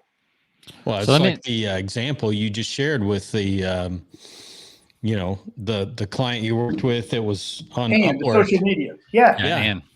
Yeah. She obviously, you sat down with her and you spent some time with her, and she defined, what she wanted to be, who she wanted to work with. Exactly. And the joy, how do you want to, my other big question is, what do you want to feel like when you wake up in the morning? Yeah. If I can get those 5 things, then we just create systems, structures, marketing, and branding to get you that. Mm-hmm. So that brings up a question that I think a lot of people struggle with. So is this meaning, purpose, whatever the meaning. Passion, yeah, all of it, yeah. Is it hardwired, or do you think it's created? Like, do we choose it, or is it hardwired? That's a great question, Jonathan. No, it's a really good. So here's what happens. There's two levels of structural change. Okay. One comes when it's called meiosis, when the sperm hits the egg and all of a sudden cells start growing and a baby starts, right? Right. It's a really complicated system that we don't think about. To make sure that no two people on the face of the earth have the same thing meaningful to them, or the same fingerprints or the same irises, there's a level of scrambling that goes on before the sperm is packed in, is made, and before the egg is made. So the mother's genes get scrambled and the father's genes get scrambled, one in the egg and one in the sperm. Then they come together, they get scrambled again to make sure there can be no two of the same anything on the face of the earth. Even identical twins have different neurological structures. Right. Because our evolution, God, whoever you want to look at, nature, has seen that the more diverse, the greater the survival strategies are. Mm-hmm. But we have a problem. Now you're born with this overabundance of neurons in one part of your brain that gives you a gift of meaning that forces you to find things like we were saying, whether it's soldiers or whether it's music or whether it's painting, to select this in as you're a child running around doing it. But now we say, okay, Bobby, no more running around, no more Sean, no more doing that stuff with you were doing that you really, you sit in that chair for 18 years. Mm-hmm. Now I'm going to take the blood flow from your carotid and vertebral arteries that naturally go to that gift years that makes you a genius. It's something none of the other 7.5 billion of us are. And I'm going to redirect that blood flow away from your gift for the next 18 years. Oof. And I'm going to send it over here to where finite math and language are, where our school system is. Oh, I feel that. Man, No that doubt. landed. That landed right there. What do you think happens to that gift? Yeah. Atrophies. It literally starts to Yeah. atrophy. Yeah, exactly. So now you're Man. 15, 17, wherever you are, getting out of junior high, or 18, you're getting out of high school or getting out of college and you're 23. Okay, Jonathan, what do you want to be? Yeah. I want to be the thing I was at 5. Exactly. Yeah. Yeah. That's so interesting, because a friend of mine, we talk about this all the time. We're like, if you can find out what people wanted to be when they were 8, 10, that's kind of the age we figured out. Like, you had some schooling, but you weren't quite indoctrinated yet. Yeah. That's pretty close probably to what you should be doing as a career. Like, whatever you did for pretend and play. Yes. As a 8 to 10-year-old is probably pretty close. Do you agree with that? Yeah, you're right on. Like I have 2 sons. One was an artist. He was doing sculptures forever. And the other one is still doing music in Hollywood. Yeah, well, a friend of mine that I'm talking about, he used to have with his buddies, they would do a pretend radio station. And now he like, that's what he does, podcasts. Like, his podcasts are great. And like, that's what he does. Like, and Meaningful. it's absolutely effortless for him for the most part. And here's another thing that happens when you hit meaning. When you hit meaning, it fires this cheese. It acts like Velcro. Your ability to be creative are so much greater because your brain is able to select things in that match up with it quicker. Right. And so once you understand what's meaningful at a deeper level, you can just keep jamming it in there. Like, in one part of my life, I thought money was important. I had the house in Kahala. I had the penthouse in Waikiki. I had a lot of crap. And I just wanted more crap. Yeah. Yeah. Yeah. So you think to just go back, if you had to say, is it hardwired? Is it chosen? Oh yeah, I got off track there. Sorry, buddy. That's right. I can do that. So what happens is you're born with this gift, right? Mm-hmm. It's forcing you to seek these things out up until you're 7 or 8 or 9. It's always there seeking it. It just kind of gets dimmer as you get older if it's not satiated. Now, teachers are very lucky because they're in a good environment, getting satiated.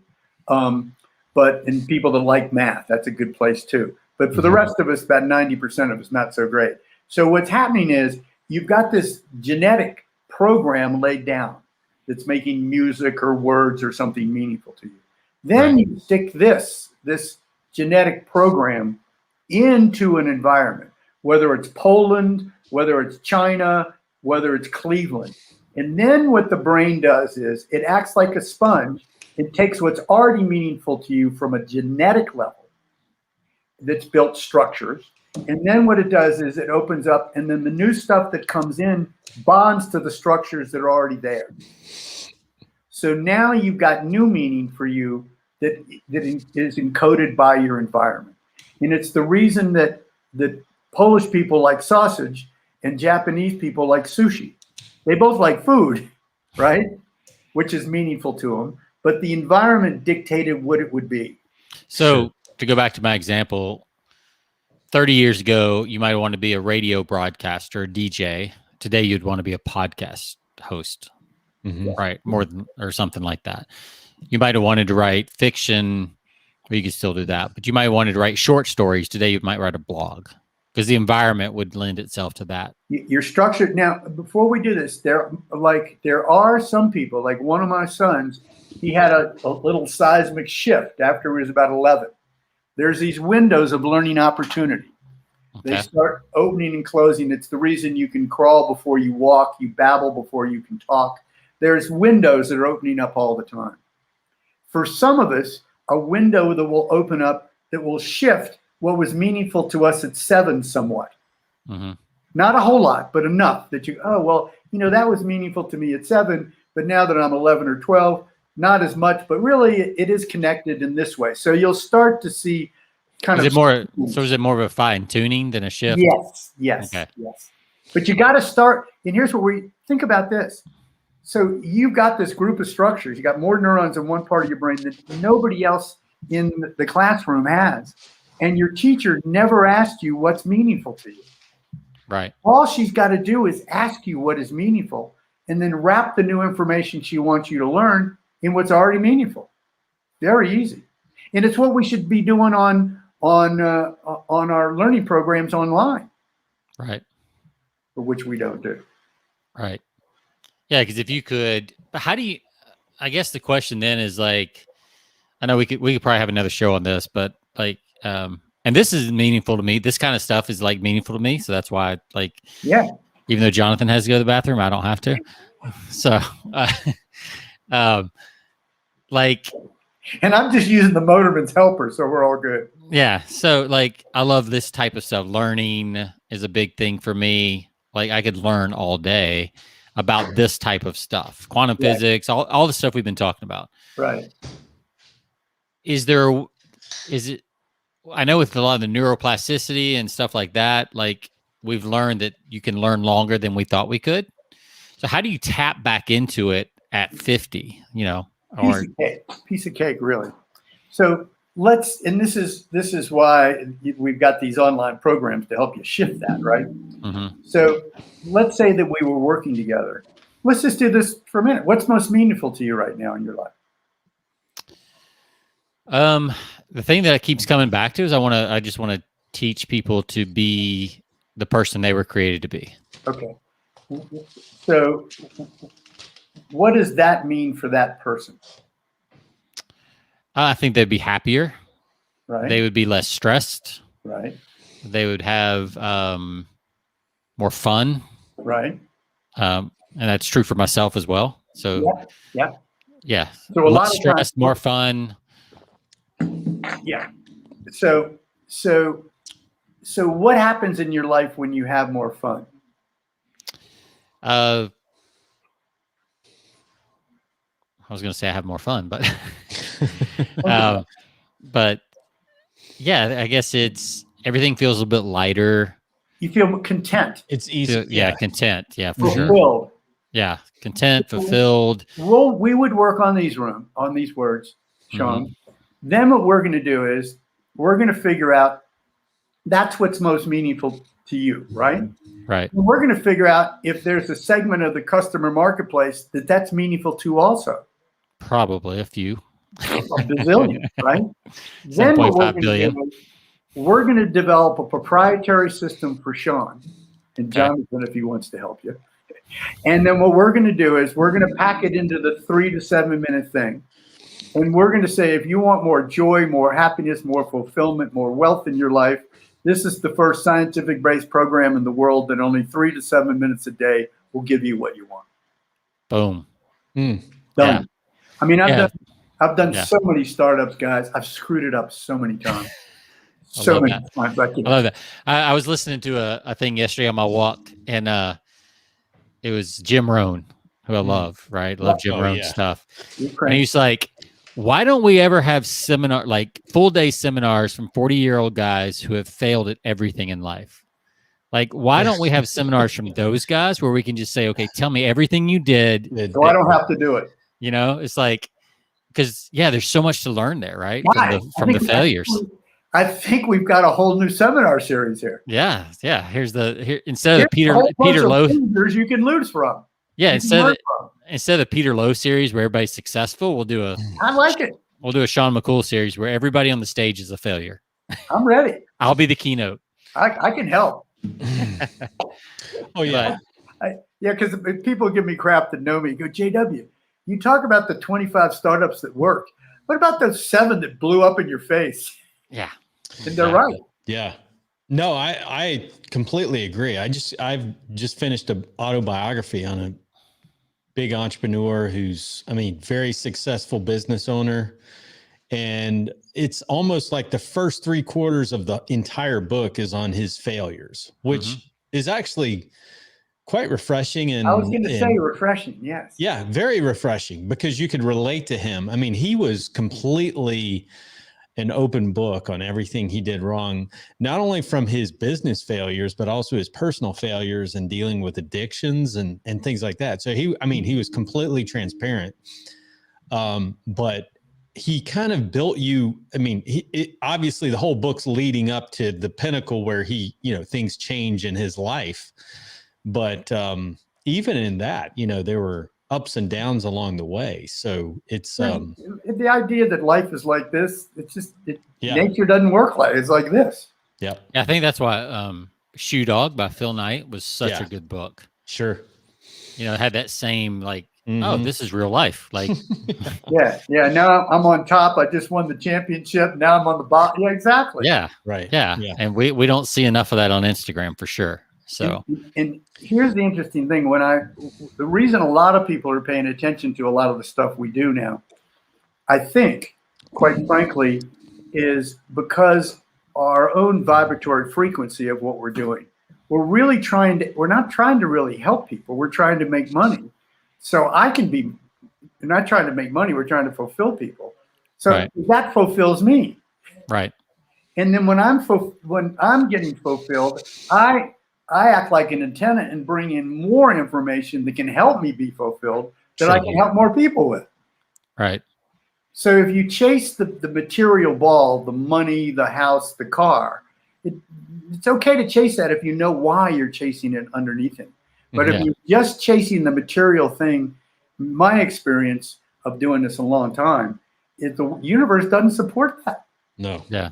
It's short-lived, right? Because you gotta have some meaning. Or it's very or it's very difficult to keep and then it. You got to keep it. You got to hold on to it. The momentum to keep it going. Whereas if you're, to use the term flow, if you're in that flow state, because there's meaning and all that stuff. Because a lot of the chemicals you talk about are the same ones that Chick Me High or whatever his name is talked about in flow state. Like, an interesting thing where Chick Me High, where he's at Claremont University, which we were not necessarily going to universities first. We were going to go to the common man and then go into universities. Well, a friend of mine who works with Robert Kiyosaki, he knows the lady that was head of DeLacy, who was the head of kind of Claremont education. He sent her one of the first editions of the book before we had it out. And she said, this is going to change learning forever. So when you finish one of our courses, you get a certificate from Claremont University. Now, the first ones are for teachers and homeschool parents, but we may do other ones also.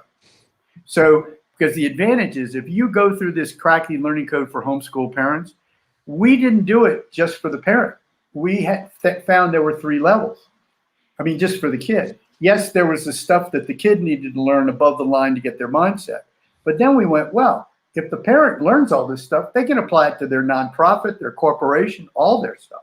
Right. So we then wrapped into this. So when you get this cracking learning code for homeschool parents, it also shows you how to crack your own learning code and the learning code in any organization you're in. Yep. Wow. Yeah, Yeah. that's cool. Yeah. That is really cool. Well, we could probably talk all day about this stuff, but we should probably start wrapping up. Yeah. There's one last thing I want to mention, and it's at the tail end of the book. By the way, I ordered it. I think Sean ordered a copy already. Yeah. Like I ordered a copy at the beginning of this podcast because I when you're talking 700 pages, I mean, there's a lot of stuff there. So, yeah, but you don't have to do that. If you'll just read the back cover, you just read the first 3 chapters. That's why I ordered the book, so I could read the back cover. Yeah, they don't show it very well on Amazon. I know. Yeah. It's a little fuzzy. Exactly. So if you don't really, and here's the other thing. And when you're reading it, go into those, read the first 3 chapters. It just shows you why the whole thing is, the whole system's a mess. Right. But then get into the solution. Mhm. Get into the problem, the pain first, then get into the solution. If you just read those first 10 pages and then in each chapter, and then don't just read it, go, oh, what could I do today in my life that would make that happen? Mm-hmm.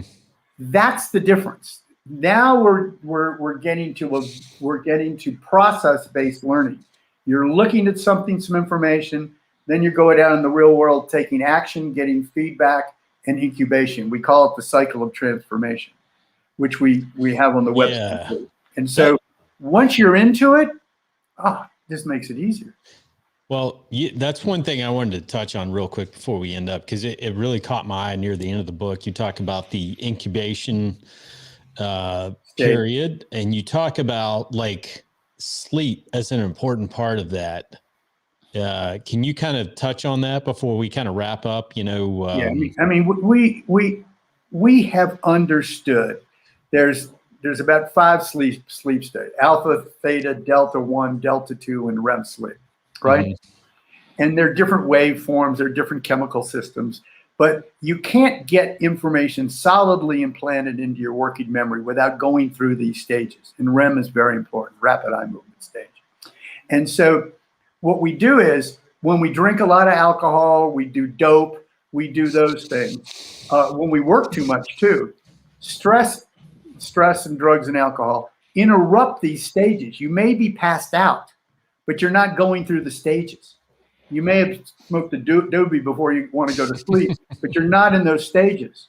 So what happens is the learning isn't as efficient.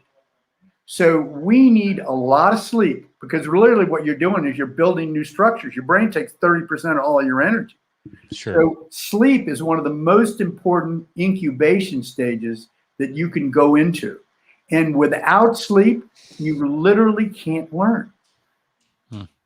And so you want to use the right kind of foods. I'm a big believer in homeopathics for sleep, for anxiety, those kind of things. You don't want to take too many drugs if you don't have to. Now, a lot of us are addicted to coffee. How late do I not drink my cup of coffee? Biological people, we're different. Some people stop at noon, some people at 6 o'clock at night. So we just need to look at those, because what we really want is we want our quality of sleep as high as we can possibly get it. Yeah. Because then our creativity is up, our ability to see bad guys in the environment is up, so we make less mistakes. It's just so much better for us. Is it quality and quantity? I mean, is it more, is the emphasis more on the quality than the quantity? Because unfortunately, it's tied together. You started, you're in beta state. These are your waves are going 30 cycles a second or even faster. You're focused on this call. Then you start to go to sleep, and you start to go into alpha, theta, delta. These waves slow down in your brain, causes cross communication between hemispheres, between the lower and the upper part of your brain. It starts going slower. And then when you get into the REM sleep, this thing called acetylcholine, this neurotransmitter comes forward and literally not only increases the creativity within you by giving you more new relationships between neurons. It cements the neurons that you just tried to get the learning from during the day that's going to help you the most. So it's quality and quantity. I'm sorry. Okay. Yeah, this is something I'm really excited about. Is we've been testing this in our house. So, like, we have grounding sheets, which is and we just put them back on. They come on and off because we only have one set. And I tell you what, like the last 3 nights, like, and I now have have a Garmin that has like one of the things in it. It monitors HRV and has a body battery. So you wake up and you know where your battery is for the day. And the last 3 nights, I've started at like 85 or 90, whereas before I was like, 60, 70%, just by having like the grounding sheets and, I take a bunch of supplements, but that was a big one. And then there's all this new wearables that not only tracks your stuff, but there's new wearables that this really excites me. Like wearables that actually influence your body.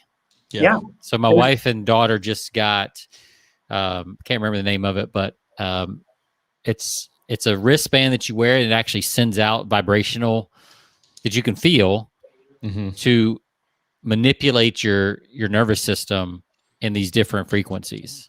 And they have been sleeping so much better since they there's also a lot of people have sleep apnea.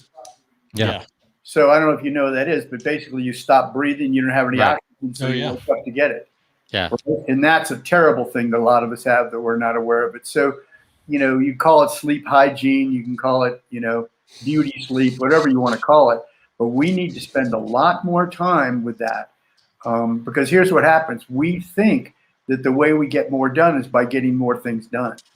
It reminds me, I remember reading, I think it was Woodrow Wilson, one of our, past presidents. People used to make fun of him because I think he slept like 15 hours a day. 13 hours. Okay. Yeah.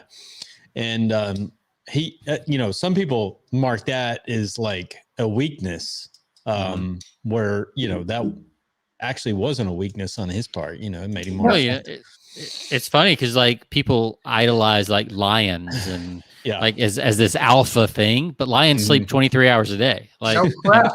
They only rip the head off of gazelles for an hour a day and then they go back to sleep. Yeah, and it's probably every third day. It's not even every day. They got I mean, they're pretty lazy animals, actually. Yeah. But they're even Eric Thomas, and he's made a whole career about like you got to get up and go after the gazelle. Like whoever's running first is going to survive. And I'm like, it's not how nature actually works, but okay.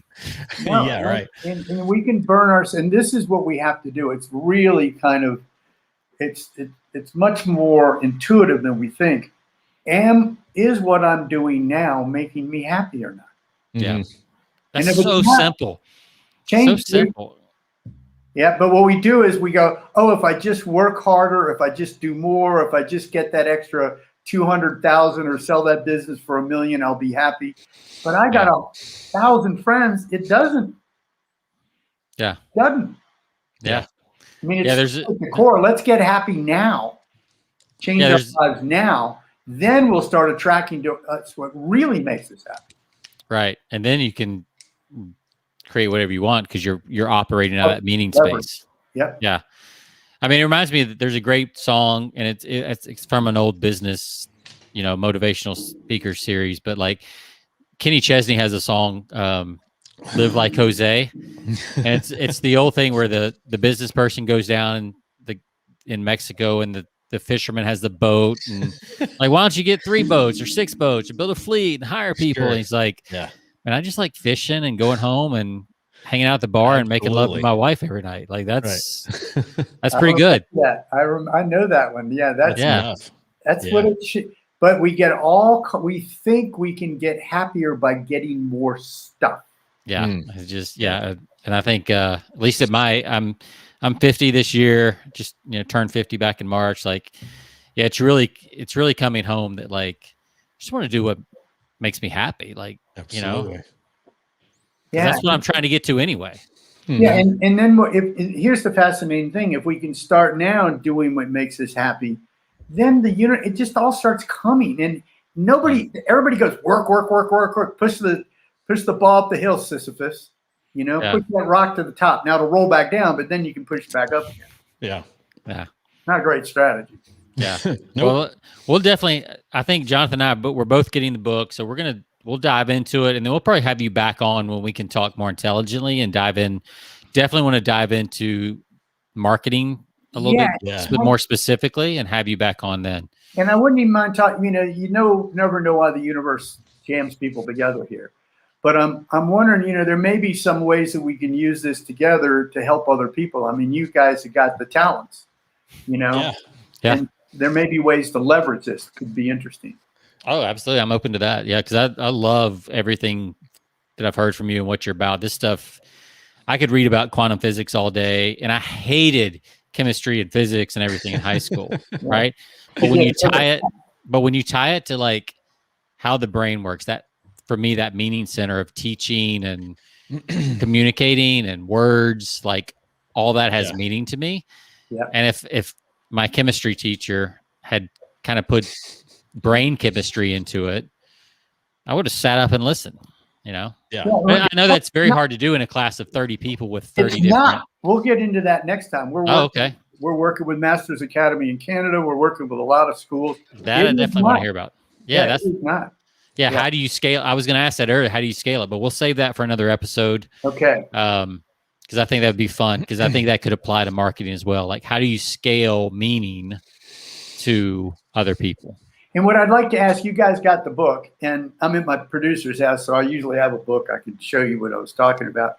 But I wouldn't mind it if, when you read a few chapters in it, go into Amazon and say something nice on the thing there. You have to. It's not, it is a self-promotion, but the way you get Amazon to pay attention and the world to pay attention is sticking those testimonials on there. Yeah. So it's, I know it sounds self-serving, but I want it to be globally, because I want as many people in the world to have this information as we can, so we don't have to do all this pain we're dealing with. Well, this resonates. Pulling up the, there you go. Yeah. No, JW, this resonates with us, from not only from a business standpoint, but like I said, Sean's got, he's got kids. Of course, his are a little bit older, but, whether you're in school, in grade school, in high school, or your secondary education, or your post-secondary education, you're just learning, man. You want to improve your situation. This is good stuff. So yeah. We want to have you on. We want to have you back on because in I'll my be mind, back, man. Yeah, love you guys. Appreciate it. Appreciate the time. Yeah. All right. Well, let's wrap it there. We'll come back with I think a good title would be How to Scale Meaning and Purpose. Yeah. In your brand or something like that. Yeah. Yeah. Let's hype it up a little bit. Yeah. All right. And that's stuff I want to know. So, all right. Well, Jonathan, I'll let you sign us off, and then JW, hold on just a second, because we want to say a couple things. We'll put you back in the green room and then just hold tight. Thanks. Thanks, JW. We'll pull you back up here in a second. Sean, that was fascinating. Dude, I could go 3 hours on that one. That's like a Tim Ferriss. That's almost like a Tim Ferriss, Tom, what his name is. Like, that's some good stuff there. Well, we've had hundreds of guests on our show, literally. And I would say, JW is probably in the top 5 to 10. It was fascinating. I could talk about this forever. So he needs work on his tech skills, but other than that, outside of that, good stuff. Yeah, that's absolutely. Good stuff. Well, yeah. So, we'll probably break this up. Obviously, this will be like a 2-part episode. Given the fact that we're almost at a 2-hour, and I'll have some editing done on the front end, but we'll make this a 2-part episode. Good stuff as always. You can find us over at persuasionbythepint.com. You can find us on all of your podcast platforms, Stitcher Radio, iHeart, Spotify, you name it, iTunes. I could keep going. You can find us there. Just do a quick search, Persuasion by the Pint. It's been fun, and I guess we'll see you guys next week. Sean, it's been fun, man. Absolutely. See ya.